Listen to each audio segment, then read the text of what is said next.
अगर राज्य के छोटे से गांव में सुखीराम और दुखीराम नाम के दो जुड़वा भाई रहा करते थे। वो दोनों किसान थे। दुखीराम जहां मेहनत में विश्वास करता था, तो वहीं सुखीराम अपने नाम के मुताबिक हमेशा सुखी रहने के मुंगेरी लाल के सपने देखता रहता। एक दिन सुखीराम अपने घर पर आराम की नींद सो रहा था कि तभी उसके पड़ोस में रहने वाली जमुना ताई उसे जाकर बोली, अरे यहाँ पर तुम आराम से सो रहे हो, वहाँ तुम्हारा छोटा भाई फसल काट रहा है। तुम्हें फसल नहीं काटने जाना क्या? अरे जमुना ताई, मैंने तो कल ही सारी फसल काट ली। समझ गई। लगता है हर साल की तरह इस बार भी तेरे भाई की फसल तेरी फसल से दुगनी होगी। सुखीराम दौड़ते हुए अपने भाई के खेत में जाकर गुस्से से बोला, माता पिता ने मेरा नाम सुखीराम रखा था, मगर अपने नाम के मुताबिक मैंने अपनी किस्मत उल्टी ही पाई है। माता पिता के देहांत के बाद मैंने कितनी चालाकी से अपने भाई दुखीराम के हिस्से की आधी से ज्यादा खेती हड़प ली। फिर भी समझ में नहीं आता कि मेरी फसल उसकी फसल से कम क्यों उगती है। घर पर जाकर दोबारा सो गया। अगले दिन सुखीराम का दरवाजा कोई जोर जोर से खटखटाने लगा। अब इतनी सुबह सुबह कौन आ गया? एक तो ये गांव वाले ना ठीक से सोने भी नहीं देते। इतना बोलकर सुखीराम ने दरवाजा खोल दिया। सुखीराम के सामने एक मोटा व्यक्ति दो दुबले व्यक्तियों के साथ खड़ा था। अरे सुखीराम, तुमने मुझे पहचाना नहीं? मैं गांव का महाजन मजूमदार हूँ। तुमने मुझसे 1 माह पहले 50 स्वर्ण मुद्राएं उधार ली थी। मैं वही वापस लेने आया हूँ। अरे मजूमदार भैया, तुम्हें धोखा हुआ है। मेरा नाम सुखीराम नहीं बल्कि दुखीराम है। मेरा भाई सुखीराम तो सामने वाले घर पर रहता है। ये सुनकर महाजन बुरी तरह से चौंकता हुआ बोला, माफ करना सुखीराम, मुझसे गलती हो गई। तुम दोनों भाई जुड़वा हो ना, इसीलिए ऐसा हुआ। ठीक है, आइंदा से ऐसी गलती मत करना। महाजन दो व्यक्तियों के साथ तुरंत बाहर चला गया। जान बची लाखों पाए। अब मेरा सारा कर्जा दुखीराम चुकाएगा। महाजन तुरंत दुखीराम के घर पहुंचकर उसका दरवाजा पीटने लगा। दुखीराम दरवाजा खोलकर महाजन से बोला, अबे क्या है? दरवाजा तो तू ऐसे पीट रहा है जैसे कि तेरा मेरे ऊपर कोई कर्ज निकल रहा हो। 1 माह होने को आया है, आज तो 50 स्वर्ण मुद्राएं वापस लिए बगैर नहीं लौटूंगा। बताए दे रहा हूँ। चलो अब निकालो मेरी मुद्राएं। अबे तेरा दिमाग तो ठीक है? कहीं तो नशे में तो नहीं है? रात को भांग के पकौड़े खा के सोया था क्या बे? मैंने कौन सी मुद्राएं ली है बे तेरे से? देखो सुखीराम, 50 स्वर्ण मुद्राओं के लिए अपना ईमान खराब मत करो, और मैंने कोई भांग के पकौड़े नहीं खाए हैं। ये सुनकर दुखीराम बुरी तरह से चौंकता हुआ बोला, अरे भैया, मेरा नाम सुखीराम नहीं है बल्कि दुखीराम है। मेरा भाई सुखीराम तो सामने वाले मकान पर रहता है। जाओ जाकर उससे अपना कर्ज वसूलो। मेरे माथे में क्यों दर्द कर रहे हो? जाओ यहाँ से। इतना बोलकर दुखीराम ने दरवाजा बंद कर दिया। महाजन अपना सर खुजाते हुए बोला, मगर मैं जहाँ से आया हूँ उसने तो बताया है कि वो दुखीराम है। दुखीराम सुखीराम, सुखीराम दुखीराम, अजीब गोरख धंधा है। जब ये दोनों ही दुखीराम है तो फिर सुखीराम कौन है? अरे अरे मैं पागल हो जाऊंगा। तभी महाजन के दो साथियों में से एक साथी बोला, अरे महाजन जी, मुझे लगता है जहाँ हम पहले गए थे ना, वही सुखीराम है। लेकिन वो तो अपने आप को दुखीराम बोल रहा है। मेरे पास एक उपाय है।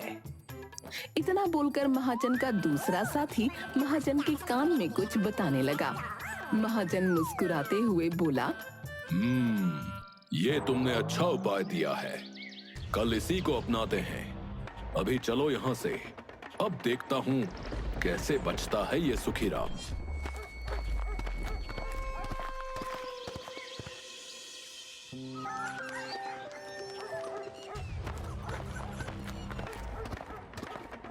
अगले दिन सुबह फिर से महाजन सुखीराम के घर का दरवाजा खटखटाने लगा।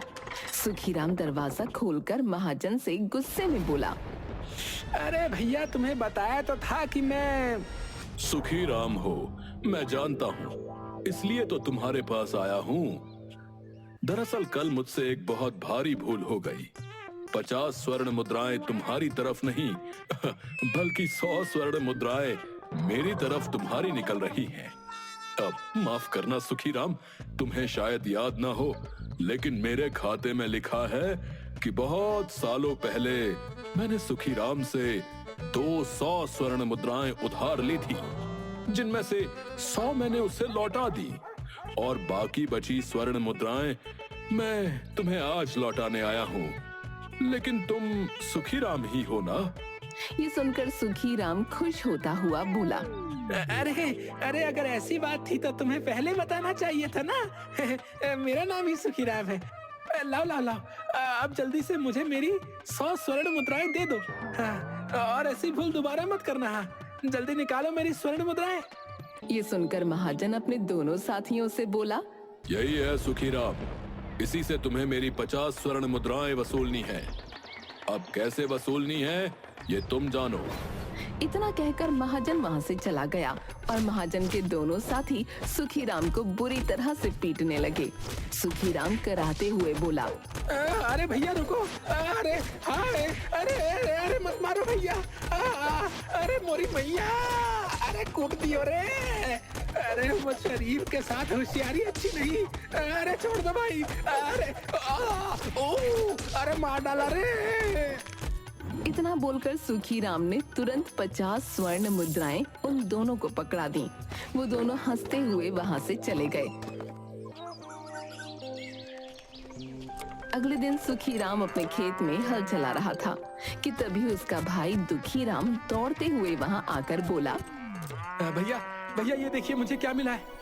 सुखी राम ने देखा कि दुखी राम के हाथ में एक चमकदार हीरा था। अरे ये तो बहुत ही कीमती हीरा है। ये तुम्हें कहाँ से मिला? भैया मैं खेत में हल चला रहा था, तभी मेरी नजर खेत की मिट्टी पर पड़ी। ये उसके नीचे दबा हुआ था। ये सुनकर सुखी राम अपने मन में बोला, इसका मतलब वहाँ पर और भी हीरे होंगे। हो ना हो वहाँ पर हीरे की खदान भी हो सकती है। मुझे कुछ तो करना ही होगा। देखो दुखी राम, एक बात मैंने तुमसे वर्षों पहले छुपाई थी। कौन सी बात भाई? माता पिता के देहांत के बाद मेरे मन में ज्यादा लालच आ गया था और मैंने तुम्हारे हिस्से की जमीन भी हड़प ली थी भाई, लेकिन मुझे मन ही मन बहुत पछतावा है उस बात का।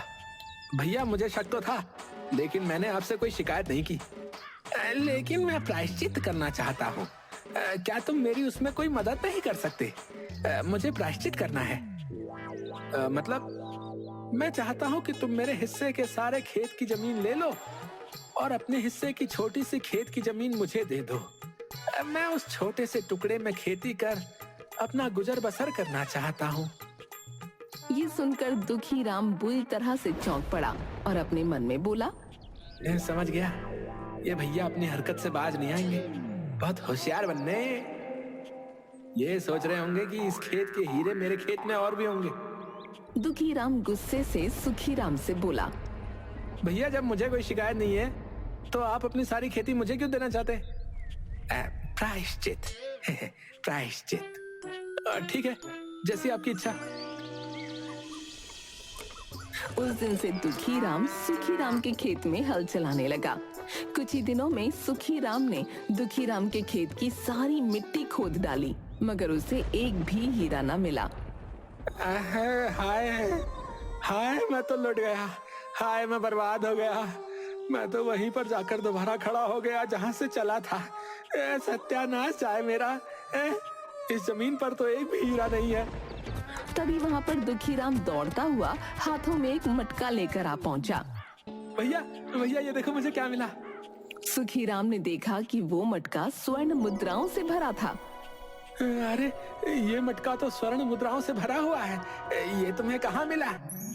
भैया मैं आपके खेत में हल चला रहा था कि तभी जमीन खोदते हुए कोई चीज अटक गई। जब मैंने खोद कर देखा तो मुझे ये स्वर्ण मुद्राओं से भरा हुआ मटका मिला। ये सुनकर सुखी राम बुरी तरह से क्रोधित होता हुआ बोला, बस बहुत हो गया। हम दोनों एक ही माता पिता की संतान हैं।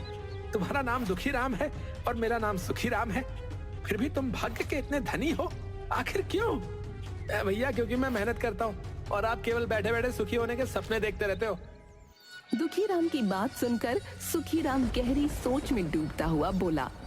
देखो, मैं समझ गया कि तुम्हारा भाग्य केवल तुम्हारे नाम की वजह से ही प्रबल है। मतलब ये कि आज से मेरा नाम दुखीराम है और तुम्हारा नाम सुखीराम है। अरे ये क्या पागलपन है भैया, नाम बदलने से भाग्य नहीं बदलता। नहीं, आप चाहे मेरा भाग्य बदले या ना बदले, मैं अपना नाम आज से दुखीराम रखता हूँ और तुम्हारा नाम सुखीराम रखता हूँ। भैया ऐसा है, मुझे धन का ज्यादा लालच नहीं है। तुम चाहो तो मैं तुम्हें इन स्वर्ण मुद्राओं में से आधी स्वर्ण मुद्राएं देने के लिए तैयार हूँ। नहीं, भीख नहीं चाहिए मुझे। अब मैंने अपना नाम दुखीराम रख लिया है तो मुझे विश्वास है कि मेरा भाग्य पलट जाएगा। जैसी आपकी इच्छा भैया। इतना बोलकर दुखीराम वहां से चला गया। अगले दिन दोपहर के समय सुखीराम अपने घर पर लेटा हुआ था कि तभी उसके घर का कोई दरवाजा खटखटाने लगा। अब तो मैंने अपना नाम भी दुखीराम रख लिया है, अब कौन आ गया? इतना बोलकर सुखीराम ने घर का दरवाजा खोल दिया। सामने एक बूढ़ा व्यक्ति सुखीराम के सामने खड़ा था। कौन हो तुम? मैंने तुम्हें पहचाना नहीं। अब तुम्हारे लिए जो है बहुत बुरी खबर है सुखीराम।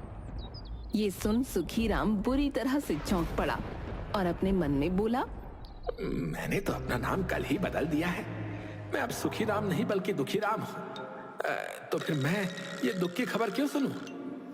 इतना बोलकर सुखीराम उस बूढ़े से बोला, देखो भाई, तुम गलत घर पर आ गए हो। मेरा नाम सुखीराम नहीं बल्कि दुखीराम है। सुखीराम मेरे सामने वाले घर पर रहता है। बूढ़ा व्यक्ति चुपचाप वहां से चला गया और दुखीराम के घर का दरवाजा खटखटाने लगा। दुखीराम ने तुरंत दरवाजा खोल दिया। क्षमा कीजिएगा, मैंने आपको पहचाना नहीं। तुम्हारे लिए बहुत बुरी खबर है सुखीराम। दुखीराम कुछ कहने ही वाला था कि तभी उसे कल की घटना याद आ गई और वो अपने मन में बोला, मेरा नाम तो आज से सुखीराम है।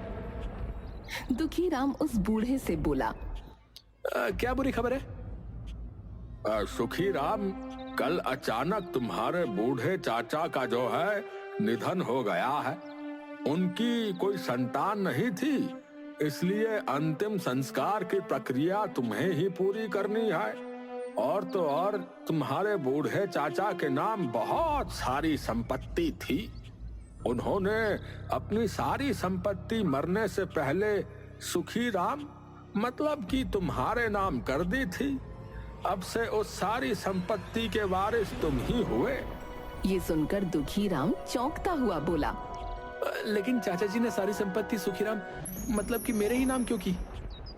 वो हमेशा कहते थे कि उनके 2 भतीजे हैं। दुखीराम तो मेहनती है और उसके खेत में फसल भी अच्छी होती है, मगर उसका जुड़वा भाई जो है यानी कि सुखीराम, वो एक आलसी व्यक्ति है जो ठीक से मेहनत नहीं करता।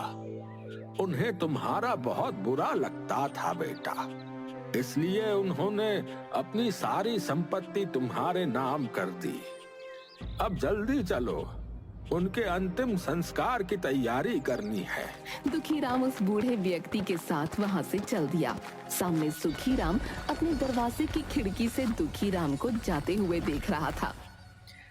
मूर्ख कहीं का, पता नहीं कौन बूढ़ा व्यक्ति है जो उसके साथ चला जा रहा है। इतना बोलकर सुखीराम फिर से लेट गया कि तभी उसके घर का दरवाजा फिर से कोई खटखटाने लगा। अबे अब कौन आ गया? सुखीराम ने जैसे ही दरवाजा खोला तो सामने एक सैनिक खड़ा था। क्या तुम्हारा ही नाम दुखीराम है? सैनिक को देखकर सुखीराम चौंकता हुआ अपना असली नाम बताने ही वाला था कि तभी उसे याद आ गया। सुखीराम सैनिक से बोला, हाँ, मेरा ही नाम दुखीराम है। महारानी ने तुम्हें याद किया है। लेकिन महारानी को मुझसे क्या काम पड़ गया? देखो, महाराज विक्रम किसी विशेष कार्य से राज्य के बाहर गए हैं, इसलिए राज्य का सारा कार्य रानी रुक्मणी ही संभाल रही हैं। उन्होंने तुम्हें बतौर अतिथि अपने महल में बुलाया है। ये सुनकर सुखीराम खुश होता हुआ बोला, अरे वाह, नाम बदलते ही मेरे तो दिन बदल गए हैं। इसका मतलब मेरा भाग्य पलट गया।